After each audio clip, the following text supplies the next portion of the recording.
जळगाव जिल्ह्यातील एरंडोल तालुक्यात असलेल्या रिंगणगाव येथे एका 14 वर्षीय मुलाचा गळा चिरून निर्घृणपणे खून झाला। आता आपण ज्या ठिकाणी या मुलाचा मृतदेह सापडला त्या ठिकाणी स्पॉटर आहोत आणि तुम्ही बघू शकता या ठिकाणी फॉरेन्सिक एक्सपर्टची जी टीम आहे ती या घटनेच्या अनुषंगाने पुराव्यांचं संकलन करत असल्याचं या ठिकाणी दिसतंय। तुम्हाला दृश्यांमध्ये ही टीम ज्या ठिकाणी पुराव्यांचं संकलन करते त्या ठिकाणी जी झुडपं दिसतायत त्याच ठिकाणी पहाटे 6 वाजेच्या सुमारास या मुलाचा मृतदेह आढळून आला आणि त्यानंतर संपूर्ण जिल्ह्याभरात जी आहे ती खळबळ उडाल्याचं या ठिकाणी दिसतंय। सुरुवातीला एरंडोल पोलीस या ठिकाणी दाखल झालेले होते, परंतु घटनेचं गांभीर्य लक्षात घेऊन या ठिकाणी वरिष्ठ पोलीस अधिकाऱ्यांचा फौजफाटा दाखल झाला। या घटनेमध्ये ज्या मुलाची निर्घृणपणे हत्या झालेली आहे त्याचं नाव राजेश गजानन महाजन असं आहे। 14 वर्षांचा हा मुलगा आहे। दृश्यांमध्ये तुम्ही बघू शकता डॉग स्क्वॉड देखील या ठिकाणी बोलवण्यात आलेला आहे आणि पुराव्यांचं संकलन जे आहे ते पोलिसांकडून केलं जातंय। राजेश महाजन हा 14 वर्षीय मुलगा काल संध्याकाळी बेपत्ता झालेला होता। रात्री उशिरापर्यंत तो घरी जेवायला परत आला नाही, त्यामुळे त्याच्या कुटुंबियांनी शोधाशोध सुरू केली आणि रात्री उशिरापर्यंत राजेश घरी परतला नाही, त्यामुळे त्याचा घातपात झालेला आहे का या दृष्टीने गावकऱ्यांना संशय आला आणि त्यानंतर त्याची शोधाशोध केली गेली। गावाच्या आजूबाजूला त्याची मित्रमंडळी असतील, आजूबाजूला शेतांमध्ये देखील त्याचा शोध घेण्यात आला, परंतु तो मिळून आला नाही। त्यानंतर राजेशच्या कुटुंबियांनी एरंडोल पोलिसांना या घटनेची माहिती दिली। त्यानंतर पोलिसांनी देखील त्याचा शोध घेतला, पण तो मिळून येत नव्हता। ही शोधाशोध रात्रभर सुरू होती। त्यानंतर पहाटे 6 वाजेला म्हणजे या ठिकाणाहून साधारण 1 किलोमीटर अंतरावर गाव आहे आणि हा संपूर्ण काटेरी झुडपांचा हा भाग आहे। याच ठिकाणी काही ग्रामस्थांना राजेशचा मृतदेह मिळून आला आणि ज्या पद्धतीने मृतदेहाची अवस्था होती त्याच्या गळ्यावर धारदार शस्त्राने वार केलेले होते, त्यामुळे राजेशची हत्या झाली हे स्पष्ट झालं आणि त्यानंतर पोलीस या ठिकाणी दाखल झालेत। या संपूर्ण घटनेला आता एक कलाटणी मिळालेली आहे, कारण पोलिसांनी ज्या 3 ते 4 संशयितांना चौकशीसाठी ताब्यात घेतलेला आहे त्यांच्याकडून जी माहिती मिळाली त्यानंतर पोलिसांचा जो एकूणच प्राथमिक तपास आहे या तपासामध्ये राजेशची नरबळीतून हत्या झालेली आहे या निष्कर्षापर्यंत पोलीस पोहोचलेले आहेत, परंतु ठोस कारण त्या संदर्भातलं समोर आलेलं नाही। त्यामुळे नरबळीच आहे का हे देखील सांगणं आत्ताच थोडं घाईचं ठरेल। पोलीस त्या अनुषंगाने संपूर्ण तपास करताय। या घटनेशी संबंधित लोकांचे जाबजबाब घेण्याचं काम सुरू आहे।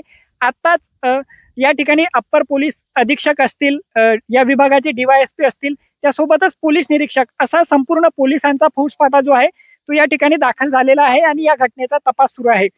या घटनेला जर आपण नेमकं कशा पद्धतीने ही घटना घडली आणि एकूणच या घटनेचा घटनाक्रम जर जाणून घेतला तर काल शैक्षणिक वर्षाचा पहिला दिवस होता, त्यामुळे जिल्ह्याभरातल्या शाळांची घंटा वाजली। राजेश हा जो होता हा 14 वर्षीय मुलगा गेल्या वर्षी 7वीला होता, यावर्षी तो 8वीला जाणार होता, परंतु काल त्याच्या वडिलांना काहीतरी कामानिमित्त ते जळगावला गेलेले होते। राजेशचे वडील जे आहेत ते शेतकरी कुटुंबातून येतात, त्यांचं एक छोटं हार्डवेअरचं दुकान या रिंगण गावात आहे आणि वडील जळगावला गेल्यामुळे राजेश सकाळपासून ते दुकान सांभाळत होता। संध्याकाळी या गावात बाजार भरतो, त्यावेळेस राजेशने त्या बाजारात देखील तो फिरल्याची माहिती आहे। ज्यावेळेस बाजारात तो फिरत असताना काही त्याचे मित्र असतील, काही ग्रामस्थांनी त्याला पाहिलेलं होतं। त्याच्याकडे काही पैसे होते, त्याने काही बिर्याणी देखील खरेदी केली। त्यानंतर संध्याकाळपासून तो बेपत्ता झाला। या गावातून जो जाणारा मुख्य रस्ता आहे त्या गावाच्या रस्त्यावर असलेल्या दुकानांच्या काही CCTV मध्ये देखील तो कैद झाला, परंतु नंतर तो कुठे गेला हे कोणालाही सांगता आलेलं नाही। त्यामुळे त्याचं नक्की अपहरण करून खून करण्यात आला की अन्य काही कारण आहे याचाच तपास आता पोलीस करतायत। सगळ्यात महत्वाची बाब म्हणजे राजेशचं जे कुटुंब आहे हे शेतकरी कुटुंब आहे। त्याचे जे वडील आहेत गजानन महाजन हे अतिशय सोज्वळ कुटुंब असल्याचं सांगितलं जात आहे। रिंगणगावमध्ये त्यांचे कुणाशीही पूर्ववैमनस्य नव्हतं, त्यामुळे पूर्ववैमनस्यातूनच राजेशची हत्या झाली का हे देखील स्पष्ट झालेलं नाहीये आणि एकूणच पोलिसांना जो नरबळीचा संशय आहे त्या अनुषंगाने आता तपास केला जातो आणि तुम्ही दृश्यामध्ये परत एकदा बघू शकतात फॉरेन्सिक एक्सपर्टची जी टीम आहे ही सकाळी ज्यावेळेस मृतदेह सापडला त्यानंतर काही वेळेतच ही टीम या ठिकाणी दाखल झालेली होती आणि त्यानंतर पुराव्यांचं संकलन केलं जातंय। राजेशचा मृतदेह आता उत्तरीय तपासणीसाठी एरंडोल ग्रामीण रुग्णालयात पाठवण्यात आलेला आहे। त्या ठिकाणी त्यावर शवविच्छेदन केलं जाईल आणि नंतर अंत्यसंस्काराची जी प्रक्रिया आहे ती पूर्णपणे पार पडणार आहे।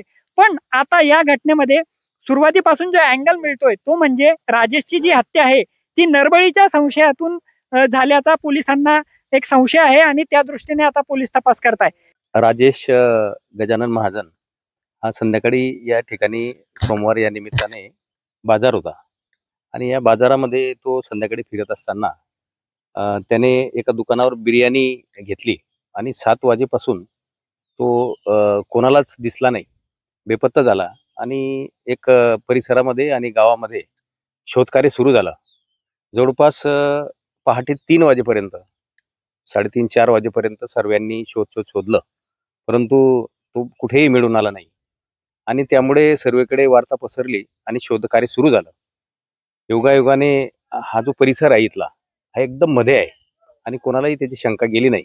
अवघे वय त्याचं 14 वर्ष आहे आणि या ठिकाणी अचानक एका व्यक्तीला तो तिथे असल्याचं आढळलं आणि पोलिसांना फोन केला. त्यानुसार रात्रीपासून म्हणजे सकाळपासून शोधकार्याच्या निमित्ताने कुठे कुठे घटना कशी घडली असेल तपास करतायत, पोलीस तपास करतायत. काय कशा अवस्थेमध्ये मिळून आला, काय त्याच्या गड्याला इथे धारदार शस्त्राने काहीतरी वार केलेले आहेत, फक्त इथेच आहेत आणि रक्तबंबाळ अवस्थेमध्ये त्याला कुठेतरी मारून या ठिकाणी फेकलेले, झुडपामध्ये त्याला आणून सोडले. साधारण त्याचं वय किती आहे, फॅमिली बॅकग्राऊंड काय आहे? अत्यंत गरीब असं एक कुटुंब आहे. वडिलांचा शेती आणि इथे एक हार्डवेअरचं दुकानाचा त्यांचा व्यवसाय आहे. मुलगा 7वी पास होऊन आता 8वीच्या वर्गाला तो गेलाय आणि अत्यंत साधं कुटुंब आहे. अत्यंत चांगली माणसं आहेत. कधी कोणाशी त्यांच्या आयुष्यामध्ये कोणालाच कधी ते वाईट कधी बोलले नाही असे ते कुटुंब आहे. अत्यंत साधं कुटुंब आहे. त्यामुळे शंकेला कारण नाही असे वाटतं. अंदाज असं वाटतोय की वैमनस्य तर त्यांच्या कुटुंबामध्ये कोणाचंच नाहीये, परंतु नरबडी सारख्या ज्या घटना घडतात अशा घटनाचा संशय येतोय. संशयित म्हणून पोलिसांचा तपास सुरू आहे. 2-3 लोकांना त्यांनी ताब्यात घेतले. जेव्हा आम्ही दुकानावर गेलो तेव्हा तो होता तिथे.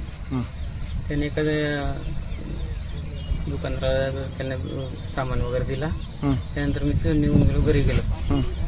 त्यानंतर जेवणाची वेळ झाली, मी घरी जेवणाला गेलो. नंतर मी त्याच्या घरी गेलो तेव्हा माहीत पडलं की हा जेवणाला घरी आला नव्हता. त्यानंतर आम्ही शोधाशोध केली. पहिले गल्लीत शोधाशोध केली, गल्लीत सापडला नाही. नंतर मग गावाबाहेर आलो. गावाबाहेर आल्यानंतर कळालं की तो सापडत नाही. त्यानंतर 5-50 लोक जमा झाली. मग आम्ही आजूबाजूच्या गावाला पण तपास केला, तो कुठेच मिळत नव्हता. मग रात्री आम्ही गाडी शोधून कोणी एरंडोला, कोणी जळगाव, कोणी मसाव या दिशेने सगळीकडे आम्ही तपास सुरू केला.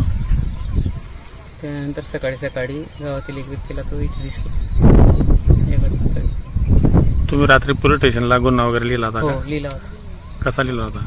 त्याचे वडील गेले होते. हरवल्याची तक्रार दाखल केली? हो, हरवल्याची तक्रार. त्यानंतर गावातल्या CCTV कॅमेरामध्ये तो आम्हाला 7:03 इकडे त्यांना दिसला, खर्ची रोडकडे. खर्ची रोडकडे. बरं, आता सकाळी तुम्हाला कोणी सांगितलं, कसं समजलं ही घटना? कसं?